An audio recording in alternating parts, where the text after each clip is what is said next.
Hello, I'm Christopher Mose. And I'm Sabine Schoenberg. This is Smart, Healthy, and Green News.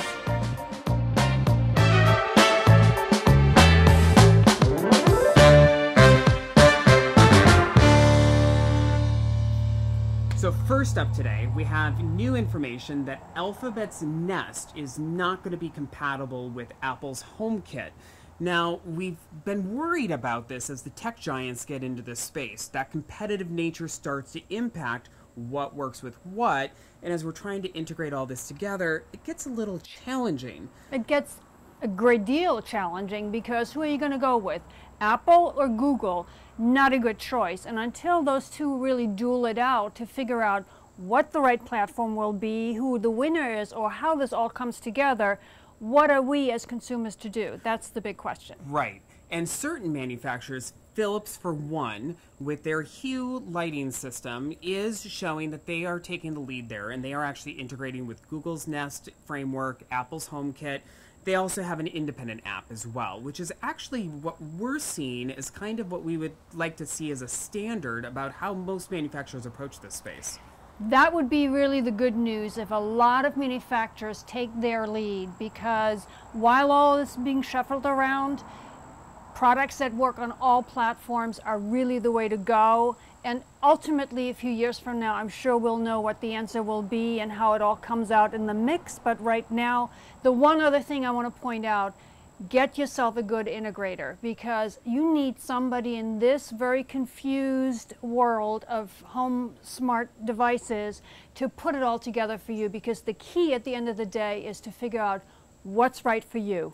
Next up, we have an article about, is your home killing you? Oh. Air quality, we talk about this a lot, but there were three key areas that we can do to really help combat this issue in our super sealed homes. The first one that they noted was elimination.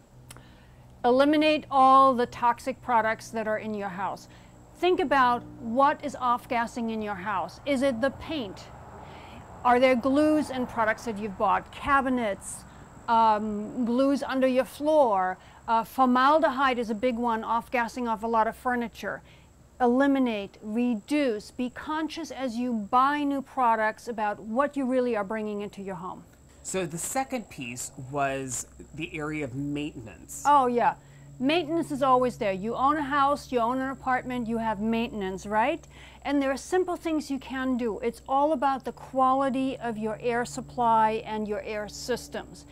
Simple filters that you can change either every 3 months or even every season. Every other season, you figure out what's right for you. Do you have pets? You may need more frequent changes or less so. Play with it. But do change the easy stuff, and that usually is the filter. And the final step, technology. Technology can help a great deal. There are so many great devices coming on the market that help you. We, of course, have the Zender ERV here at the Greenwich House, which is superb. I have nothing but just hooray to say about the system, because the air quality is definitely better. You walk into this house and you can feel there is something really healthy here. And that's really all of those systems working well together, balancing out humidity, creating that constant temperature. It all really does work together. Now, the final story that we have today is regarding passive house trend. It's a trend we've talked a lot about. It came out of Germany. Darmstadt, Germany. Yep, and the question really is the difference between European climate and American climate.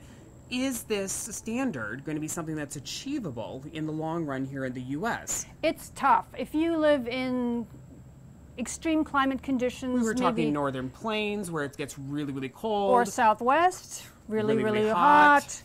Could be a challenge to produce and build a passive house. It's not impossible, but it all depends on how many windows do you want, how many openings to your house do you want, and what kind of level of products do you really want to install. It's pretty tricky. I mean, take a window, just to stay with that example, you're looking at triple pane instead of double pane that we're usually used to here in the States. So it gets pricey. Yes, it can. We have actually a blog on somebody who attempted to do one on a budget, which is kudos to them. But they spend a lot of time doing it, I'm sure, because these products are not inexpensive. But the good news is, as manufacturers stretch to get to that point of Passivhaus House standards, they now suddenly realize, hey, we can maybe gain some more energy efficiency for our other product series. And I think that's where it's going to be its massive, major input. So we could look forward to a lot of those technologies coming into the mainstream and impacting regular products that we see coming into our homes. For sure. Mainstream. And of course, there's a general trend from building codes also to get tighter and tighter insulation standards. And we've discussed the air quality as a secondary side effect to also be aware of. But you know, we're going in that direction. And so having Passivhaus really at the edge of the spectrum out there is a good thing to reach for. And who knows where we all fall and what part of the spectrum we all wind up with at the end of the day. But to have it is a great thing. Thanks for watching. Be sure to subscribe to our YouTube channel and check out our recent project, The Greenwich House. You can find more information on what we talked about today at sabinesnewhouse.com.